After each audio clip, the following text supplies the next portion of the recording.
Thank you for tuning in to today's segment of Business Break. I'm Bethany Schatz, and I'm here with my colleague Tamara Carassa, and today we will be discussing additional rent clauses in commercial leases. Most commercial leases contain terms that require tenants to pay additional rent, so it's definitely something that you want to be aware of and something that you want to know exactly what you're signing up for. So what is additional rent? Additional rent refers to charges that are not included in the base rent. Base rent is the minimum rent that is due under the lease, sometimes also referred to as the minimum or fixed rent. Base rent is usually calculated per square foot of the lease space and is based on the fair market value of similar spaces. The base rent doesn't fluctuate or change during the course of the year.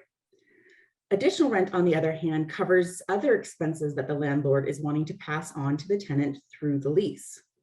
It is sometimes referred to as the operating expenses or the common area maintenance charges.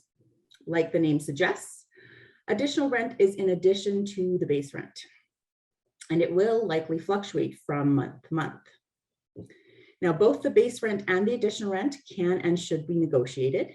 Additional rent charges can make or break a business, so it's really important that you as a tenant understand and negotiates that additional rent clause. So there's a number of things that are typically included in additional rent. Some expenses that you might see in a lease that contemplates additional rent will be the taxes that are payable with respect to the building or the space, the landlord's insurance costs, any repair and maintenance costs that the landlord might be spending on the building, and that might be for the space itself or for the common areas. Any utility charges or maintenance charges with respect to the common area and keeping that clean and tidy and maintained, and the lights on in those areas, and any other operating expenses of the landlord.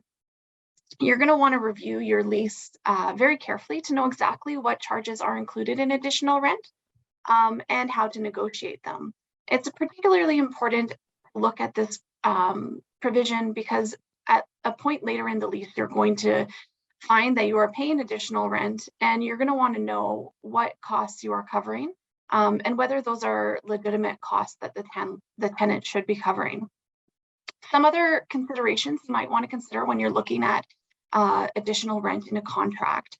You're going to want to know how the landlord's going to calculate that additional rent.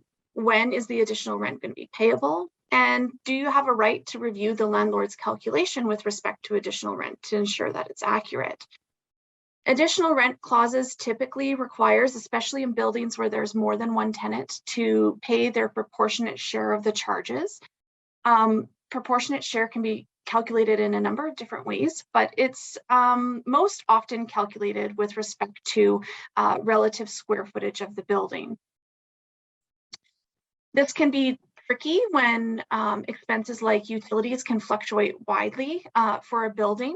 And if utilities are being included in additional rent for the entire building and each space is not metered on its own, there may be a business that occupies or uses up more of that utility charge than another. But because you're paying on a proportional share basis, you would be covering some of those costs. Some other clauses that you might see with respect to the calculation of additional rent are that there's a proper and fair share, and this may suggest that the division of charges is not simply based on a relative square footage percentage. In terms of payment, some leases will include an annual estimate for additional rent that the tenant will pay on a monthly basis as they paid their base rent. At the end of the year, the landlord would reconcile the entire year's expenses for additional rent, and there would be a reconciliation between what the tenants paid. If they have covered all of their costs already and more, there would be a credit potentially to the next year's rent. If they have not paid the entire amount of their share, there would be a bill owing to the landlord at the end of the year. To ensure accuracy of additional rent charges, you might want to include a term in the lease that gives the tenant a right to review the landlord's calculation and the landlord's books and records at the end of the year. And since additional rent can fluctuate and can be a significant portion of the overall rent that a tenant ends up paying, it's worthwhile to have some type of review mechanism that allows you to take a look at those charges and make sure they're accurate with respect to what the lease says will be included in additional rent. One last thing to note about additional rent is that GST does apply to additional rent. And since the tenant is not paying for those costs directly, the landlord must charge some GST on those amounts. So that's it for today's segment of Business Break. Thanks again for tuning in with us. If your business has any questions about additional rent or commercial leases generally, you can feel free to contact either Bethany or I.